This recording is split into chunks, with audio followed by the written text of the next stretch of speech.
how did you get over 30 appointments with senators? How'd you do that? How did you get major press coverage on this issue?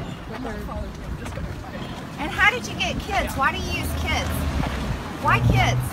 You know, if school zones were protected with security guards with guns, there would be no mass shootings at schools.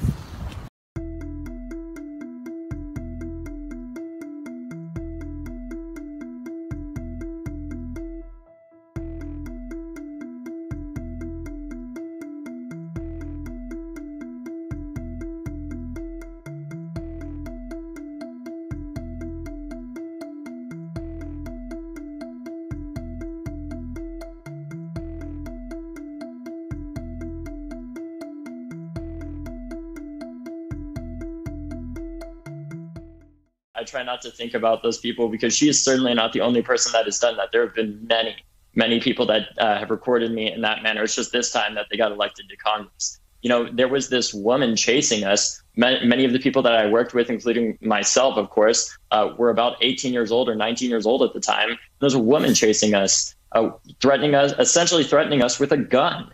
We started reading the headlines and realizing that this was anything but a drill. This was life or death. And at the time, I realized that this could be a serious situation where I could have died. I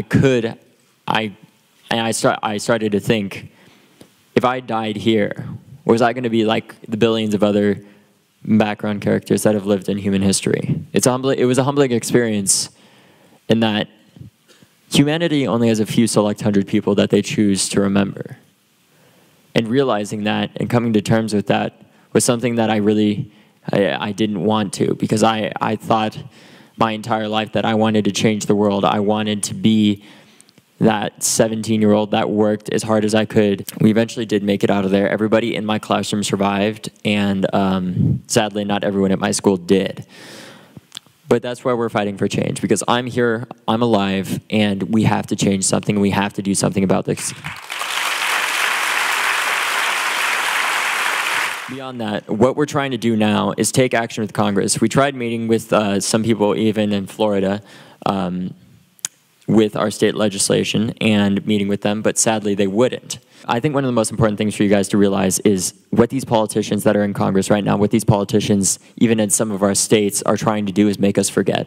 They're hoping that we move on, that we don't have this news and press media coverage. They're hoping that we all forget and that we all move on with our lives and they continue to get reelected. And we're not going to let that happen.